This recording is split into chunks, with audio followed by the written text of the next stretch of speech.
اگر آپ چاہیں کہ ہمارا رزق بابرکت ہو، کشادہ ہو، وسیع ہو، حلال ہو، طیب ہو، طاہر ہو، ہمیں سکون دینے والا ہو، طمانینت بخش ہو، اور اس سے ہمارا حساب بھی نہ ہو، تو مجھے اگر آپ پوچھیں گے تو میں آپ کے سامنے سورہ آراف کی یہ آیت رکھوں گا کہ اللہ تعالیٰ ارشاد فرماتا ہے، اگر بستی کے لوگ ایمان لاتے اور تقوی اختیار کرتے تو ہم آسمان اور زمین سے ان پر برکتوں کا نزول فرماتے۔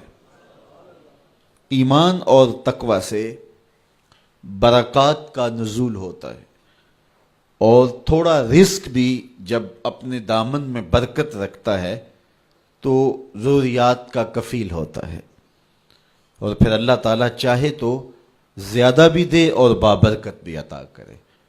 تو یہ نصیب ہوتا ہے اللہ پر ایمان لانے سے۔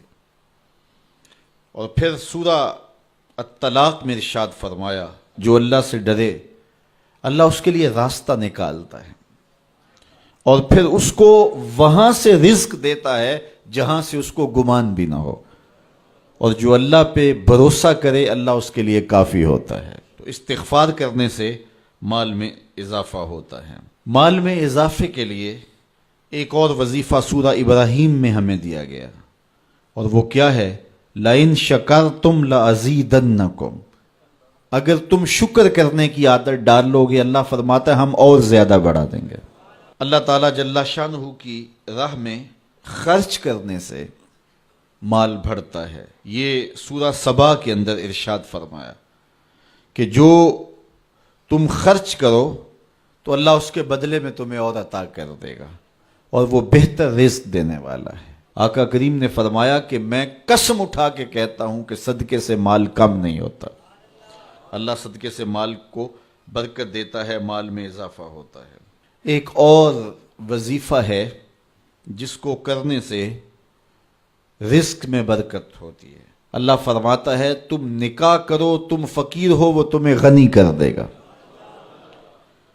لگتا یہ تھا کہ ہم مزید ذمہ داریوں کے بوجھ میں دب جائیں گے، لیکن میرے رب کا وعدہ ہے کہ وہ تمہیں غنی کر دے گا۔ رزق کی برکت کا ایک اور ذریعہ سورہ النساء آیت نمبر 100 میں بتایا گیا، جو اللہ کی راہ میں ہجرت کرے تو ہجرت میں برکت رکھی ہے، اس سے اللہ تعالیٰ وسعتیں اور برکتیں عطا فرماتا ہے۔ رزق کی فراخی اور بہتری کا ایک اور عمل سورہ طٰہٰ میں بیان فرمایا گیا۔ ارشاد فرمایا کہ خود بھی نماز پڑھ اور اپنے اہل خانہ کو بھی نماز پہ لگا، پھر دیکھ رزق کے دروازے کیسے کھلتے ہیں۔ رسول کریم صلی اللہ علیہ وسلم نے ارشاد فرمایا، جو یہ چاہتا ہے کہ اس کے رزق میں برکت ہو اور اس کی عمر میں برکت ہو، وہ رشتہ داروں کے ساتھ سلوک اچھا کرے۔ رزق کی برکت کے حصول کا ایک اور ذریعہ وہ یہ ہے، ارشاد فرمایا تمہیں جو رزق دیا جاتا ہے اور مشکلات میں تمہاری جو مدد کی جاتی ہے وہ تمہارے کمزور لوگوں کی وجہ سے کی جاتی ہے۔ معاشرے کے جو کمزور لوگ ہوتے ہیں، اپاہج لوگ ہوتے ہیں یا بوڑھے لوگ ہوتے ہیں، تو ان کو کبھی نظر انداز نہ کیا کرو۔ ایک اور طریقہ دیا گیا، اور وہ یہ کہ اگر تم چاہو کہ تمہارے رزق میں برکت ہو تو علم دین حاصل کرنے والے طلباء پر خرچ کرو۔ اپنے ذمے لے لو کہ ہم کسی طالب علم کی کفالت اپنے ذمے لیتے ہیں۔ میں آپ کو مشورہ دیتا ہوں اپنا ایک بیٹا راہ دین کے لیے وقف کر دو، لیکن کسی وجہ سے بچوں کا ذہن یہ نہیں بن رہا تو پھر ایک بچہ اپنے ذمے لے لیں، وہ اگر پڑھ گیا تو اس کی برکتیں صدقہ جاریہ کے طور پہ بھی تمہیں نصیب ہوں گی، اور ہو سکتا ہے کہ اس کے صدقے سے اللہ تعالیٰ آپ کے رزق میں برکتیں عطا فرما دے۔ تو جو طلباء پہ خرچ کرتا ہے اللہ اس کی بہت مدد کرتا ہے۔ ایک روایت میں آتا ہے جس نے کسی دین کے خادم طالب علم کی مدد کی ٹوٹے ہوئے قلم کے ساتھ یا کاغذ کے ایک ٹکڑے کے ہی ساتھ، وہ ایسا ہے جس طرح اللہ کے گھر کعبے کی 70 بار تعمیر کی ہے۔ اللہ کی بارگاہ میں دعا گو ہوں کہ اللہ ہم سب کو رزق حلال، رزق وسیع، رزق سہل، رزق فراواں اور رزق مبارک عطا فرمائے، اور اپنی جناب سے جو رزق نصیب کرے ضرورت مندوں کو، حاجت مندوں کو، مشکل میں پھنسے ہوئے لوگوں کو، غریب نادار رشتہ داروں کو، مدارس دینیہ کو، مساجد کی تعمیر کے لیے اور دیگر نیک کاموں میں صرف کرنے کی توفیق دے۔ رزق میں برکت کا ایک بہت بڑا ذریعہ شکر ہے۔ ارشاد فرمایا لَإِن شَكَرْتُمْ لَأَزِيدَنَّكُمْ، اگر تم شکر کرو گے وہ تمہیں اور زیادہ عطا کرے گا، اور اگر تم شکر نہیں کرو گے وَلَئِن كَفَرْتُمْ، کفران نعمت کرو گے، اِنَّ عَذَابِي لَشَدِيدٌ، تو پھر میرا عذاب بڑا سخت ہے۔ رزق کے اضافے کا ایک اور بہت بڑا سبب انفاق فی سبیل اللہ ہے۔ اللہ فرماتا ہے جو تم خرچ کرتے ہو تو جو چیز تم نے نکال دی اس کی جگہ اللہ تمہیں اور عطا کر دیتا ہے۔ بعض اوقات ہمارا یہ ہوتا ہے کہ کوئی آدمی مالی بحران میں آ گیا تو وہ کرتا کیا ہے کہ جو راہ خدا میں دینے کا کھاتا تھا پہلے اسے کلوز کرتا ہے، یہ فلاں مدرسے کو دیتے ہو یہ بھی بند کر دو، یہ مسجد کو دیتے ہو یہ بھی بند کر دو، یہ فلاں غریب کو دیتے ہو یہ بھی بند کرو، حالات ٹائٹ ہو گئے ہیں۔ لیکن 5 گاڑیاں ہیں تو 2 گاڑیوں پہ گزارا کر لیا جائے، پیٹرول بچے، یہ نہیں ہو سکتا۔ گھر کے لچھن وہی ہیں لیکن بند کہاں سے کیا؟ جہاں سے رزق آنا تھا۔ ہمیں تو یہ حکم دیا ہے جب رزق تنگ ہونے لگے صدقہ دے کے رب سے کاروبار کر لو، صدقے سے تمہارے رزق میں اضافہ ہوگا۔ یہ رب کا وعدہ ہے اور اللہ کے وعدے جھوٹے نہیں ہو سکتے۔ رزق کی برکت کا ایک اور بہت بڑا ذریعہ النکاح ہے۔ فرمایا اگر تم نکاح کرو گے، تم فقیر ہو وہ تمہیں غنی کر دے گا۔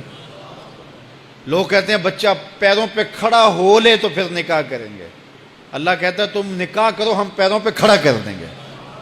ہمارا فلسفہ اپنا ہے، اس کا حکم اپنا ہے۔ وہ کہتا ہے ابھی تو یہ اپنے لیے نہیں کماتا تو جو آئے گی اس کو کہاں سے کھلائے گا؟ میاں جس نے آنا ہے اس نے اپنا رزق لے کے آنا ہے۔ تو بچوں کی شادیاں کرو، اگر وہ جوان ہو گئے رزق نصیب ہوگا۔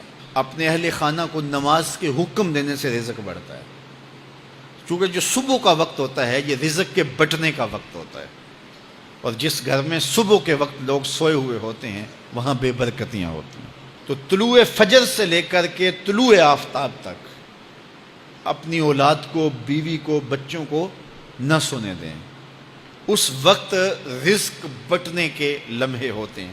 کثیر دعائیں مانگیں، تلاوت کلام مجید پڑھیں، اور نماز فجر مرد حضرات مسجدوں میں جا کے باجماعت ادا کریں، اور گھروں میں جو ہے وہ بیٹیاں بہنیں مصلے بچھا لیں تو اللہ کی رحمتوں کا نزول ہوگا۔ اب ایک حدیث میں رزق کے اضافے کا ایک اور نسخہ ارشاد کیا گیا۔ میرے حضور نے فرمایا جو شخص یہ چاہتا ہے کہ اس کے رزق میں برکتیں ہوں اور اس کی عمر میں اضافہ ہو تو وہ اپنے رشتہ داروں کے ساتھ سلوک اچھا کرے۔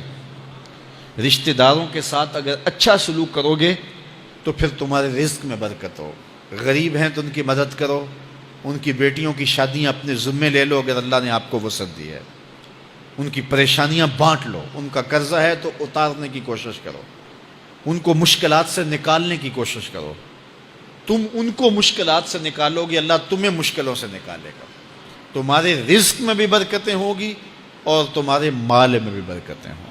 فرمایا بہتر صدقہ وہ ہے جو ناراض غریب رشتہ دار کو دیا جائے۔ اگر وہ پھنس گیا ہے، مجبور ہے، ناراض ہے، تو اس کو اگر دیں گے تمہارا نفس اس میں شامل نہیں ہوگا، تو یہ افضل صدقہ ہے جو ہر صورت میں قبول ہی قبول ہے۔ رزق کے اضافے کا ایک اور سبب الاحسان الی الضعفاء، جو کمزور لوگ ہیں ان کے ساتھ اس نے سلوک کرنا۔ الانفاق علی طلبۃ العلم، طالب علموں پہ خرچ کرنا، یہ بھی رزق میں اضافے کا سبب اور ذریعہ ہے۔ وہ حضرت بابا فرید نے کہا نا، چھٹا رکن دین کا روٹی ہے۔ گھر میں کچھ نہ ہو تو پھر نہ نماز اور نہ ہی دیگر امور کی لذت آتی ہے، تو یہ رزق فراواں اور وسیع اور مبارک نصیب کر دے اللہ۔ تو اس کے لیے ایک اور وظیفہ میں دیتا ہوں، اور وہ یہ کہ مغرب کے بعد 21 مرتبہ سورۃ الکوثر پڑھ لیں، کثرت ہو جائے گی انشاءاللہ۔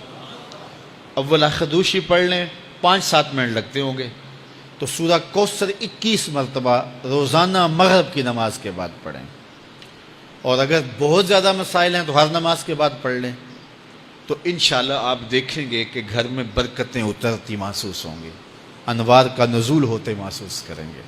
تو یہ وہ رزق کے اسباب ہیں، اگر ہم اختیار کر لیں تو ہم اللہ کی خاص رحمتوں کے حقدار ہوں گے۔ اللہ ہم سب کو رزق حلال، رزق وسیع، رزق سہل، رزق مبارک، رزق فراواں نصیب فرمائے۔ الصلاة